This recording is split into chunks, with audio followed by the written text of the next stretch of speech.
Alas 10:33 in the morning, mga kabigwas, narito na po ang mga nagbabagang balita. Ngayong araw po ng Miyerkules, Wednesday, April 5, 2023. At para po sa ating mga headline,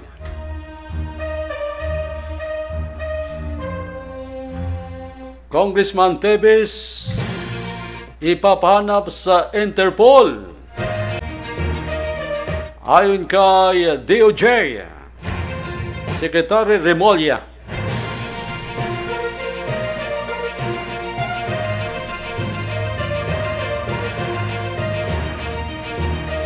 Teves paharapin sa Senado sa Digamo killing. At para po sa mga detalye, nakikipag-ugnayan na ang Department of Justice, DOJ, sa International Police Organization, Interpol, para matukoy ang eksaktong kinaroroonan ni Negros Oriental 3rd District Representative Arnolfo Teves Jr. na nasa hot water ngayon dahil sa pagkakasangkot sa Digamo Islay. Sinabi ni Justice Secretary Jesus Crispin Remulla na sa ibang bansa siya makikipagpulong sa mga opisyal ng Interpol. Ngunit hindi niya binanggit kung saan at kailan ito magaganap. Ipinaliwanag pa ng kalihim na kasama sa function o trabaho ng National Bureau of Investigation, NBI, na makipag-ugnayan sa Interpol para i-alerto ito sa bansa o lokasyon ni Teves.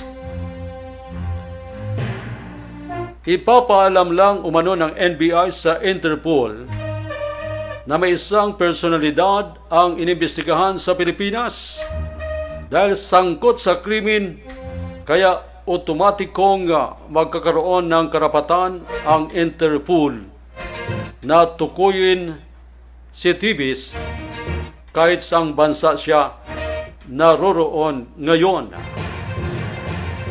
Samantala, hanggang sa kasalukuyan ay ayaw pa rin munang tukuyin ni Remulla kung saang bansa ngayon si Congressman Teves, sa kabila na maugong ang balitang si Congressman Teves ay nasa Cambodia.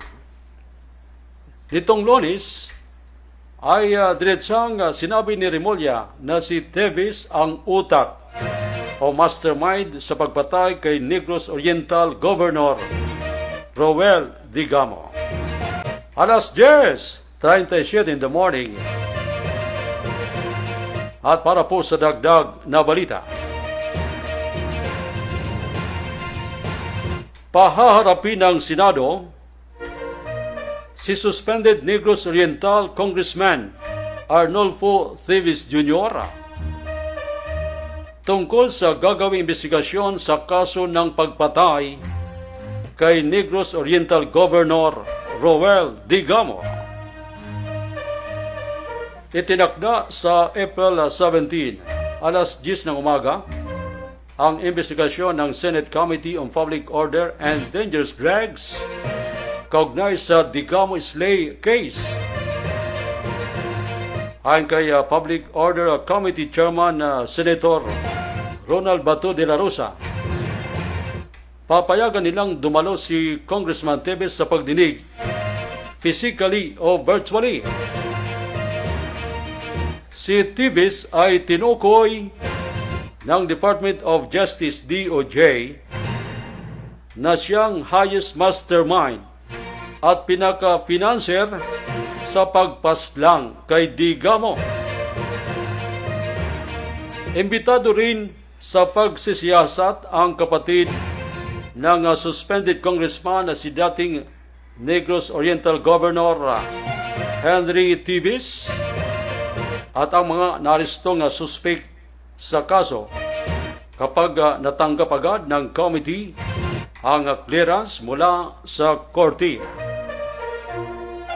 maging ang byuda ng biktima na si Pamplona Mayor Janice Digamo at ang pamilya nito ay dadalo rin sa pagdinig. Kasama rin sa imbitahan sa investigasyon ang COMELEC, PNP, DOJ, DILG, AFP, CAAP, gayon din ang iba pang mahalagang resource persons sa Digamo case at sa iba pang kaso ng mga patayan sa mga lokal na pamalaang opisyal sa Negros. 20 minutes down to 11 in the morning.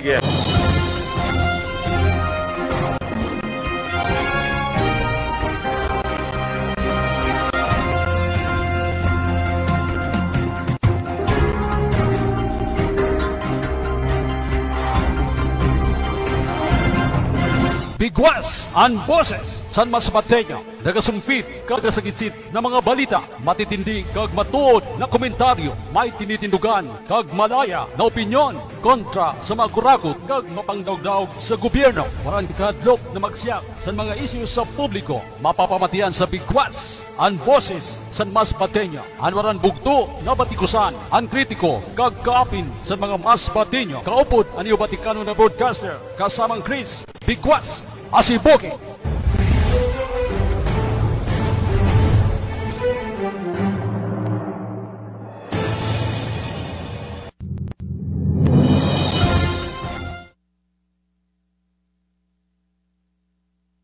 Anong gusto mo maging paglaki? Nurse. Nurse. Ikaw, ate. Maging guro. Sino gusto maging doktor? Uy, ang dami. Siya gusto niya maging teacher kag doktor. Kuya, ano pangarap mo? Ng polis. Pulis. Ikaw, kuya. Naman.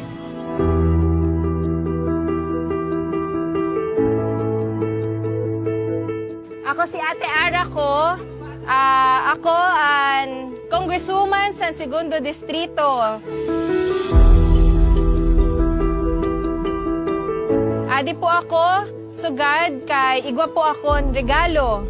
Ang opisina ko po, kag ang opisina san akon Iloy, ang Office of the Vice Governor. Nakipag-partnership po kami sa Jaime V. Ongpin Foundation.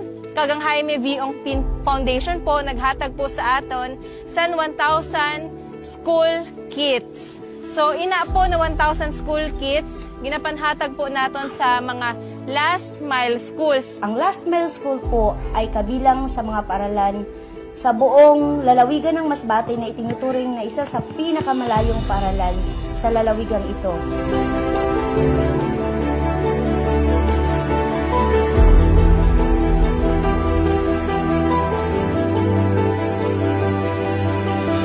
Despite of our location, pero nandito po kayo. Maraming po salamat.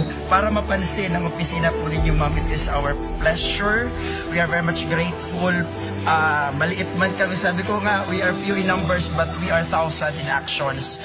And we are extending thanks to, of course, Jaime V. Ongpin Foundation and to the Office of the Vice Governor. Ano po, nagagala kami na first time namon na may nagbisita po sa amon na taga-provincial government. Sa out of how many schools na nasa Parplang or nasa last mile school. So, we're lucky for having these opportunities and blessings na ginhatag mo sa amon, lalo na sa amon mga learners.